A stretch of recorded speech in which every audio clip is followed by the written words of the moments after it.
So bago tayo magsimula, scam alert muna tayo guys. Kasi nga sa dami ng scammer ngayon, bago kayo maglabas ng single na peso, pakinggan nyo muna to. Take note, di ako nag-aalok ng investment.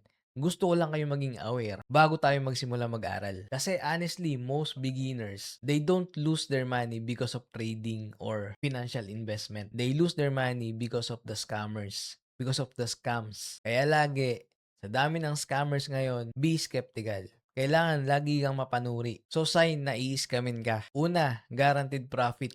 50% profit, 100% profit weekly. Brother, kung totoo yan, bakit kailangan pa nila ng tao na mag invest Automated trading without loss or forever profit. Walang ganon. Pangatlo, pyramid style investing. Yung kikita ka lang dun sa investment mo pag may bagong pumasok na tao. Pang-apat, withdrawal or deposit manipulation. Ito yung kailangan mo mag-deposit sa certain bank account. Wala rin ganun. Kung magdi-deposit ka dun sa mga legit na brokers or dun sa mga legal na financial institutions, hindi dun sa individual na tao. Ang lima, fake brokers. Dapat mamili ka ng brokers na matagal na dun sa market and may hinahawakan ng reputasyon sa financial market. Kaya ang gagawin natin, mag-aaral muna tayo para matuto kayo at kayo na magmamanage ng sarili nyong investment para iwas scam tayo. See you again sa next video.